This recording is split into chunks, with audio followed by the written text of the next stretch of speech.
Hey everyone, it's Mike. Welcome back to the train room. As you can see, the layout is still torn apart. We are back from our 7-day journey to York and back. And we're going to share some of the 88 new additions to the collection, to the train room here. And we are going to show our favorite find and also our most disappointing purchase. And you're going to see it runs the gamut of, we have some pre-war, we have some post-war, we have Lionel, we have Markland, we have American Flyer, we have Ives, we have Atlas, we have MTH, we have Rich Art, we have Varney. Am I missing anything?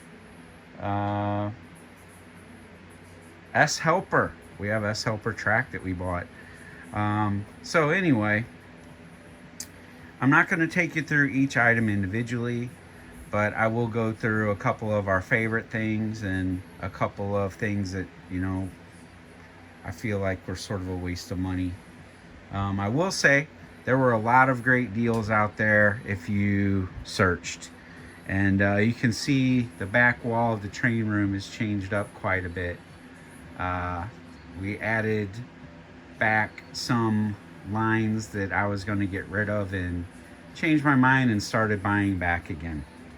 So first, let's start with our favorite find. Hands down, bar none, the Olympian. So the Ives Railway Lines 3245R. And I was so lucky. I found the original engine that had been restored with the 5 cars here at the Toy Train Museum auction, TCA Museum. And then the very first row I went down at York into Orange Hall, at the very end, inside the little room caddy quarter from Mr. Muffin's Trains, there was a guy selling a Blue Comet engine. I almost bought that. If I'd say the biggest regret of not buying something, he did have a Blue Comet engine, and I found 4 Blue Comet cars in the Silver Hall. I should have bought that, but I didn't. But I did go with this. So this is the MTH PS2 3-volt version. It is gorgeous. It had 2.1 miles on it when I first fired it up, and it is a beauty. Then this is a Rich Art car. So this, you can tell like the roof is like a flat color. Aside from that, you really can't tell the difference. The roof releases are a little bit longer. And, some of the cars have a little scuffs in them, but not anything serious. But this is Rich Art. Then these are Varney, and they have a stamp that says Varney 1972. So I don't know if that was the year they reissued these. You have a glossier roof on them. These are in excellent condition. I mean, the brass is starting to tarnish a little bit. I might be able to polish that out. But we have car 241. 246 was the baggage. Then we have the parlor car, 242. The chair car, 247. And the observation car, 243. And we'll give this a quick run. This runs so good. And one of the surprising things, check out this observation car. Look at that back wall in that baby. Pretty cool, huh? Is the pre-war Ives version, which is right here. This has had some restoration work, and some looks like it's original. I don't think that it had this black line originally. And then the orange of the base is a little off, but the body of the car is pretty phenomenal condition. I think these are the original pantographs and body, but even this is probably the original frame, but if you look closely, it's got a little bit of a warp to it. Like it goes down just a little bit, but it runs excellent. I mean, I was running this. The first thing I put on the track when I got home was this Ives engine, and you know, got it. It was really squeaky and creaky, but I got it all greased up and got some oil on it. Now it runs super smooth. But I do prefer the MTH engine with these 5 cars because the Ives will do a little bit of wheel spin, where the MTH version has traction tires. So it runs ultra smooth. So we'll go ahead and start it up.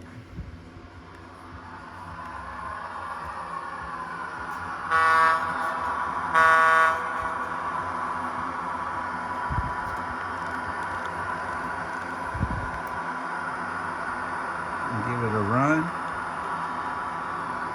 We got some Halloween theme going on over here. And this has all the station announcements. And you can see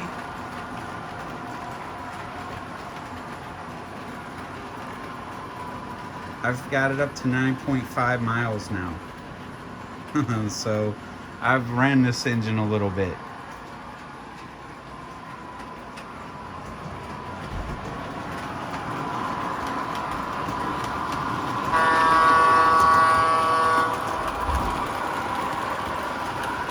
Smooth running.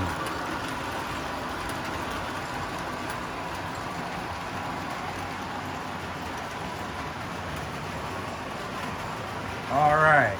So that is the Ives, our favorite find of the entire week.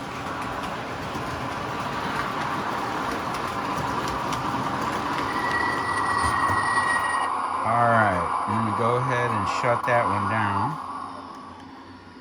Now, all right, before I show you this next one and tell you about our worst find, I'm just going to say a lot of you are going to give me a big fat I told you so.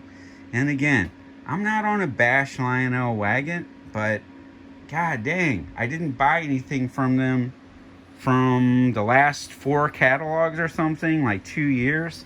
And I stopped by Pat's Trains, and I had been looking for this engine here because I'm a big Santa Fe fan, and I'm a big Northern fan. So I was like, you know what? No one else made this war bonnet paint scheme, so I'm going to pull the trigger and buy it. This was mint in the shipper, so I never really got to see one in person. So before we even fire it up and I show you its real problems, why I'm disappointed with it, like I just can't believe it. Like you would think I could buy a new Lionel thing and not have a problem with it. But, you know, I also heard from several people that bought the new triplex from Lionel that they're having their griefs with it.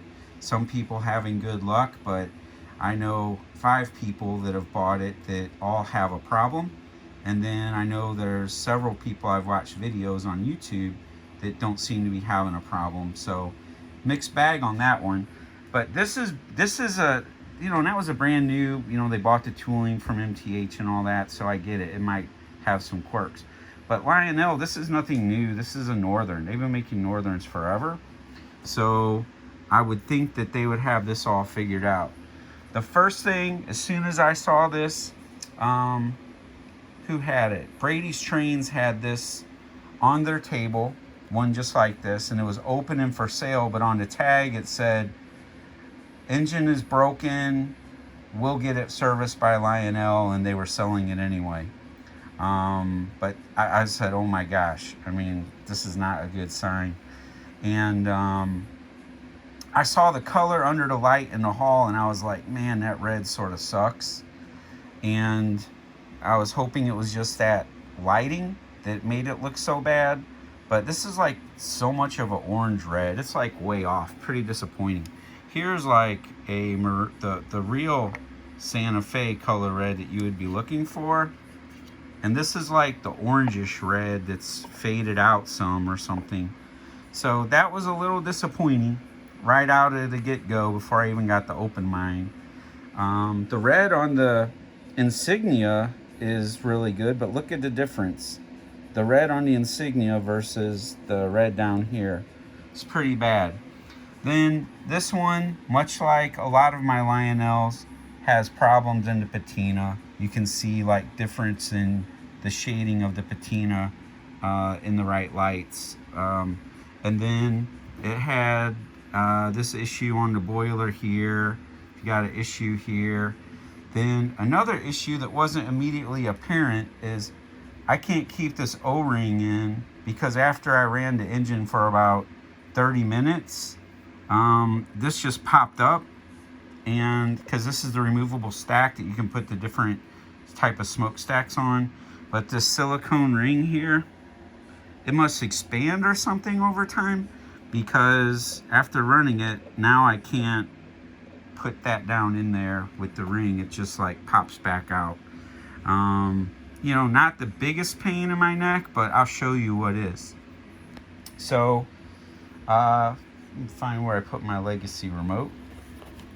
So, this, there are two things that make me just want to take a hammer to this thing. Like, I don't feel like sending it back to Lionel. I don't feel like sending it back to Patrick's Trains. It's just totally ridiculous. But let me ask you what you would do if you had just spent $1,500 on an engine and it did this.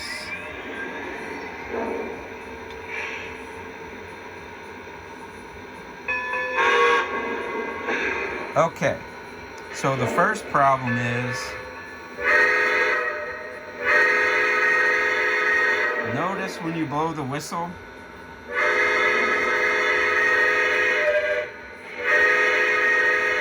the smoke unit blows smoke, not just the whistle steam. Then if you're not blowing the whistle, clear east on signal indication. Thank you for the good move. Out.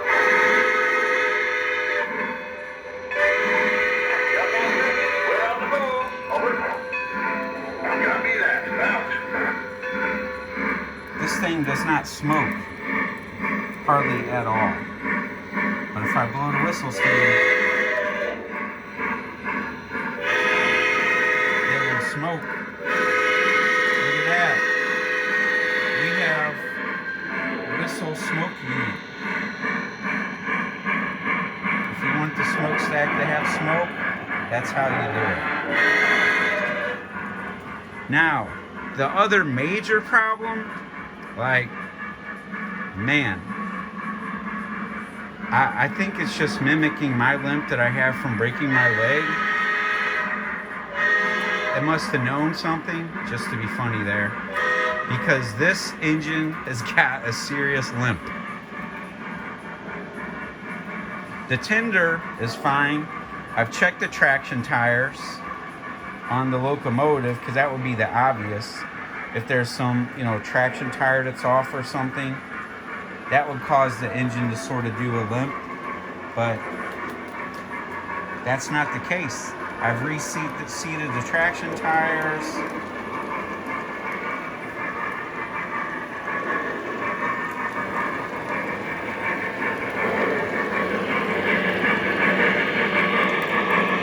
that limp?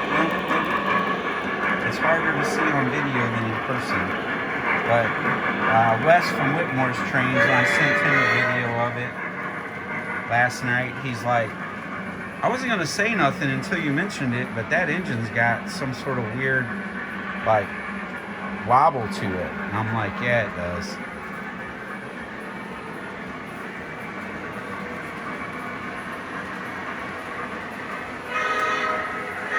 Now you can really see the whistle steam coming out of the stack.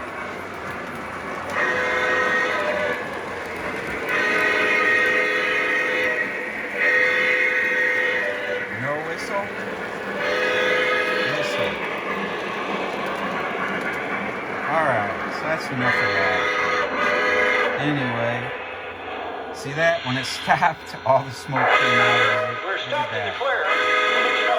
That's all coming out of the stack. Watch.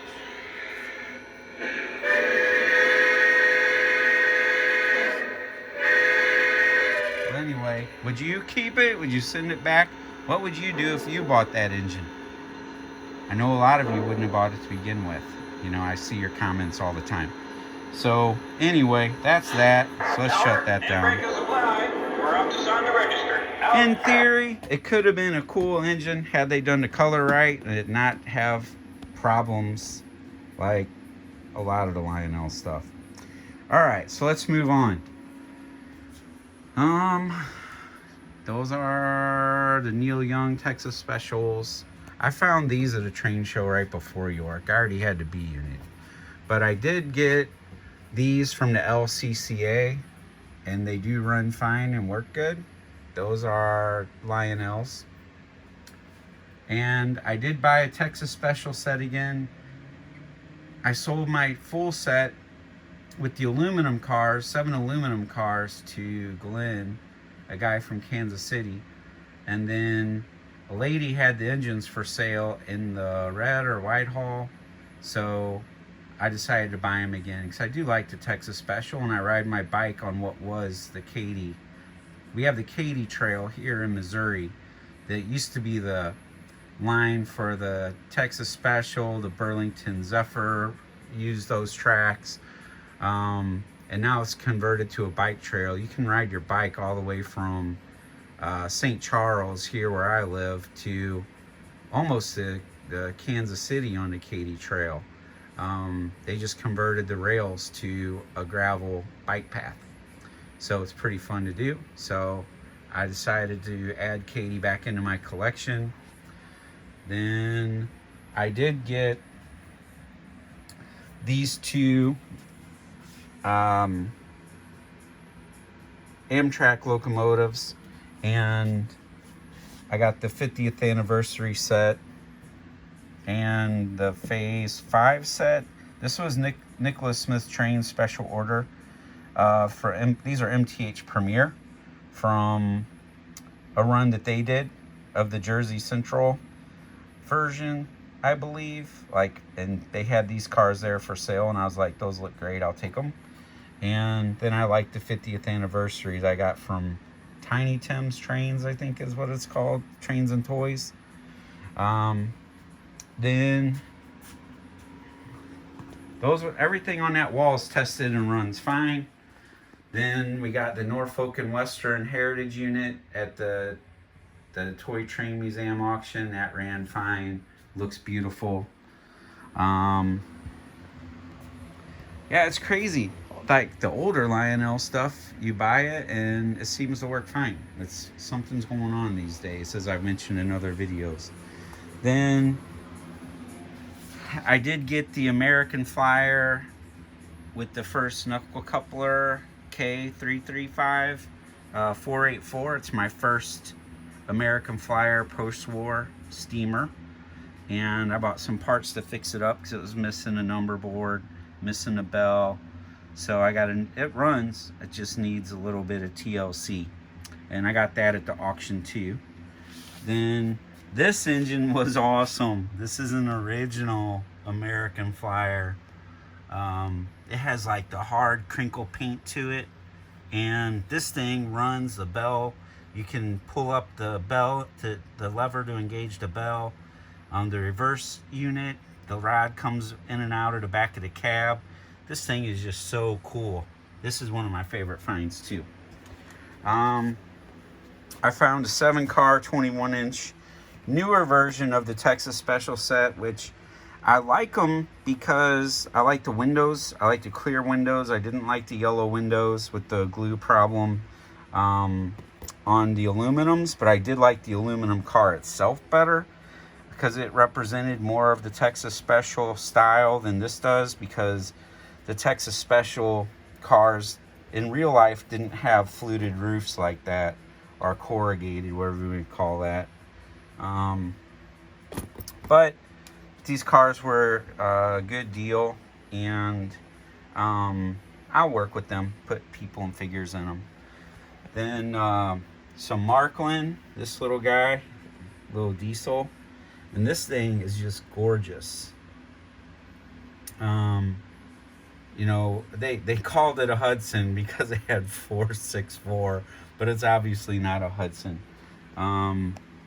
Then I got the Alaska Markland ABA new in box. Then a couple different versions of this. One's black.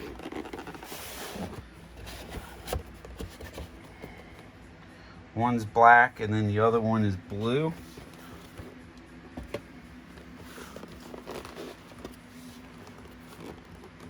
If I can get it out of here one-handed. There it is. So gorgeous. Both those engines are awesome. So happy. This little guy was awesome, and that was awesome. So then started cleaning up my Texas Special post-wars.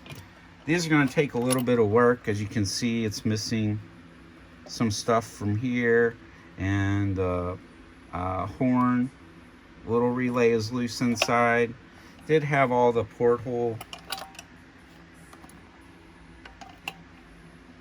covers. It's a little bit rough, but it was more for the memory and to support the museum.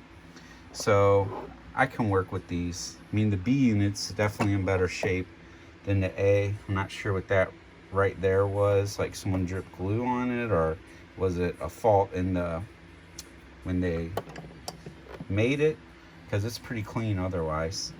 That one's got some scuff marks, but oh well, it's post-war, I can live with it. All right, so if we go, is anything else down here that I can think of? No. I redid this wall though. So much of my stuff is sold that, you know, I put a lot of my steamers up on this wall now. It's the articulated ones. And switched this over to a lot of New York Central. All right, let's go up here, show you Christian's favorite thing from the show. All right, let's see here. We have, that was a Texas Special set. Oh, this is a C&O Greenbrier 613. I really wanted this, but didn't pre-order it because of issues with Lionel. I haven't decided to open it or not. After opening this one up and having all the problems, I don't know if I just want to sell this back before I even open it, so someone else can take their chances. Then that was the MKT PAs, the Norfolk and Western, the E7s out of the box set. Then those are the Southern A and B. These are Kansas City Southern 2-powered A units. Then that was the box to the 10-plate Ives. That's one of the Amtrak sets. That's engine 100 and engine 46 of the P42 Genesis locomotives. Then that's another car. Then we go out here. Legacy system, the 2 original standard gauge red hoppers, you know, 5/16s. Then this came while I was in York. This is the MTH Santa Fe plated cars. There's 2, 4, 6, 10. I pre-ordered these from Pat's Trains. And then I have the engines pre-ordered from the switch stand here in St. Louis. Because I was late on pre-ordering, so I had to get some from Pat's and some from there. Then we did get 3 Weaver cars. These were 3 for 25 bucks. This is probably one of the best deals. Got a Santa Fe, new inbox. This is the main reason I wanted it, was the Cotton Belt Blue Streak fast freight car. Then a B&O hopper, chassis. Then 5 American Flyer cars. This was the Phase 5 Nicholas Smith Trains 4-car set. The 2 sets of Hillcrest Lumber log cars, I have one set already. So, but it was too good a deal to pass them up in the auction. Then I got 3 more Pacific Fruit Express Atlas Woodside cars. Yeah. Then, sorry for the camera jumping around all over the place. I'm not going to do a whole bunch of editing to fix all that. It's like you guys are over here with me. Then a Norfolk and Western Heritage hopper. One of my regrets was some guy had so many Norfolk and Western Heritage engines. He was in the Silver Hall, and he had the Conrail one that I had before, and I sold it, that I really liked. And then he had a Chessie that was really cool. And then when I went back, he had already sold a lot of them. Then Christian had to have this Steelers set. So this is a Steelers ES44 engine with a boxcar representing every Super Bowl that they won. Then, I mean, he hunted these down. That's all he wanted was these Steeler things. Then he found a Steeler hot metal car, a Steeler dump car, and another Steeler box car. He got that one at Pat's Trains. Then I found these maroon lampposts, which were really cool. Then this is a bunch of S Helper track. So I was so surprised to find this because I really wanted that S Helper track. I have a bunch of Gargraves for S gauge, but I like the size of the railroad ties better on this, so I don't know how I'm going to incorporate both. Because this whole box is filled with Gargrave switches here for S gauge. I mean, I've got a ton of them. Then I think that's about everything. I forgot some of the miscellaneous standard gauge rolling stock. I mean, these things were awesome to find. Look at these, how worn these are. These are Ives flat cars. These will look awesome with some construction equipment on them. I love them. I mean, they're pretty amazing. And I got 2 orange ones and 2 green ones. And I don't care that they're in rough condition because it'll just make them look a little more realistic.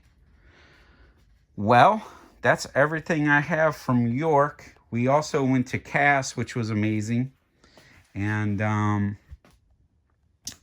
I guess for now, I will say goodnight. And, you know, I know it's train season. There's going to be a lot going on. I didn't do a Halloween layout this year because my leg was broke. And I have this whole mess of stuff in the garage.